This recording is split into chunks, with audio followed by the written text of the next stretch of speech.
All that happened over 37 consumer complaints out of 970,000 customers.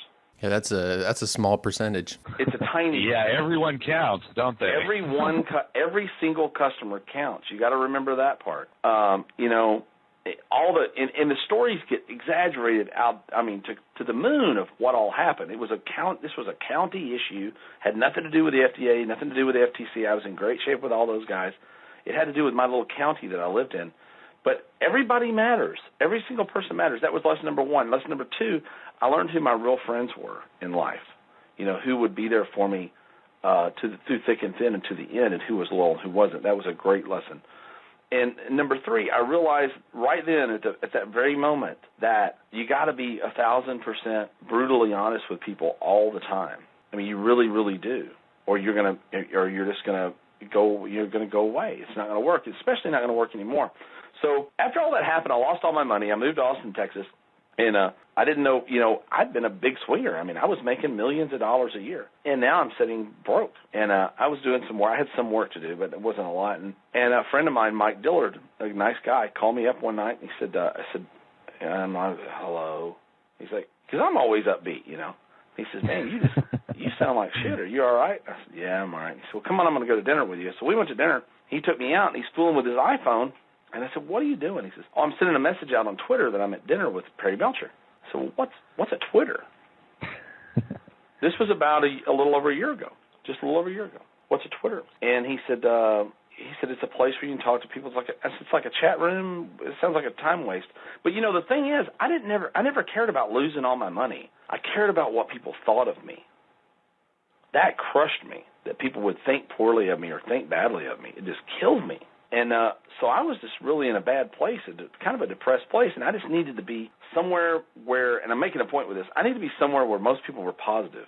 And I think that's what a lot of people, not to the extreme that I was, but I think that's to a lot of people what social media represents. It represents an alternative universe, an alternative world where they can go be positive and have fun and be freewheeling and have a good time, and where most people are positive. Not all of them, but most people are positive and fun to hang out with.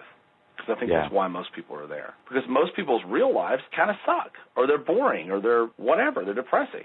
So they get to go over here and play in this almost virtual reality world.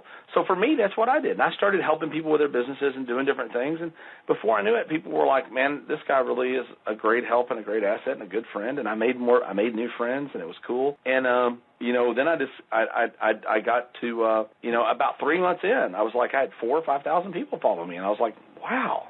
I have 4,000 people following me, and I didn't feel that good about myself at that time, so I thought, man, that really is amazing. And somewhere along the line, John Carlton, a friend of mine, a copywriter, had a course out, and I promoted John's course on Twitter using videos, and I did it for only a few days, and I made $7,000, and it was the first thing I ever promoted on social media.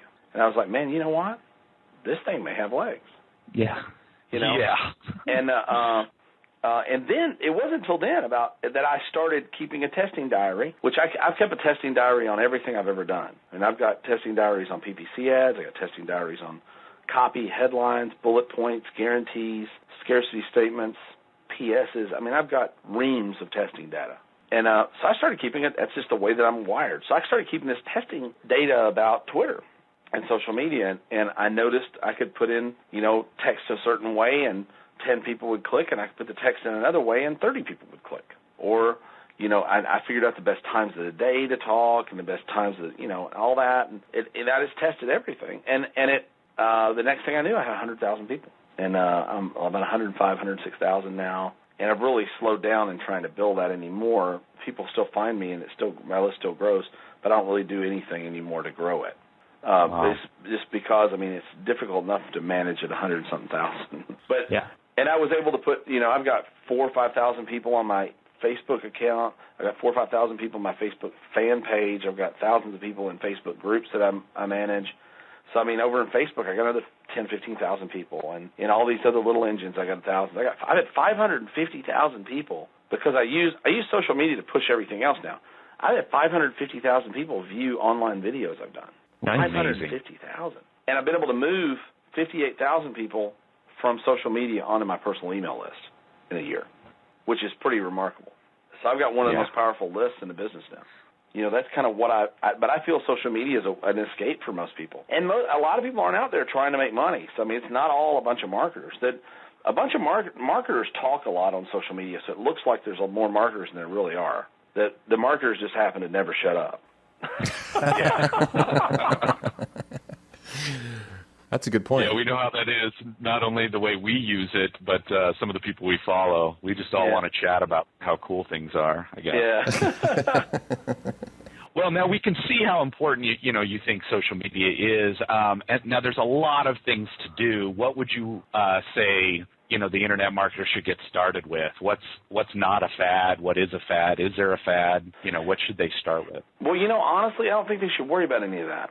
I think Facebook is definitely not a fad. I think Facebook is a rock solid platform. I think Twitter may or may not be a fad. I don't really know. YouTube, I don't think is a fad, but I think YouTube may well have serious changes coming over the next few years because all that bandwidth and all that feed they're doing, they haven't figured out how to make much money from it. So I think there's probably going to be some changes there. But the bottom line is all that shouldn't matter to you. My objective is with social media is to meet people on social media, give them the chance to get to know me as quickly as is seemingly possible. Because we do business with people that we know, like, trust.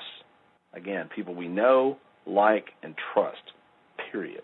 So my objective is to get them into my social media circle, move them around as much as I can so that I have this theory of immersion so that they're seeing me all the time on their Facebook, their Twitter, their YouTube, and their blog feeds. Everywhere they look, there I am. And my objective is to try to get them over into my email list as fast as is humanly possible because that's the only way that I know that I own that lead.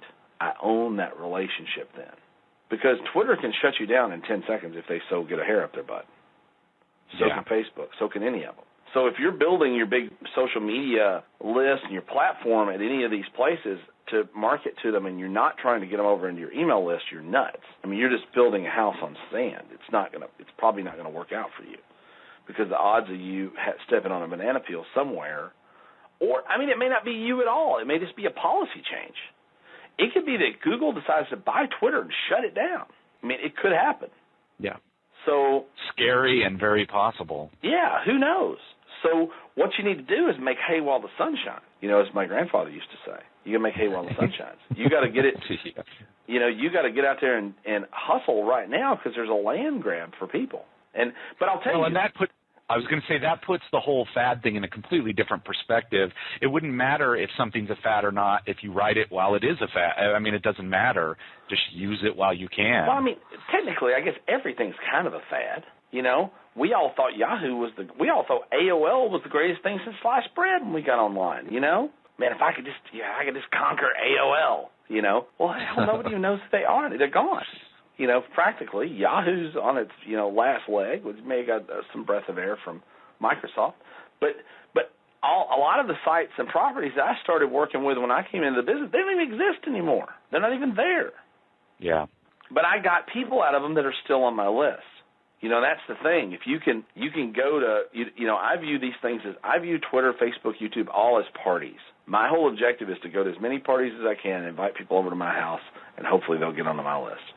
And that's really the whole premise that I go by. And if Twitter goes away tomorrow and Facebook goes away tomorrow, somewhere else there'll be some social setting that I can work in. So once you understand the basic philosophy or the basic principles of sociology, it's easy.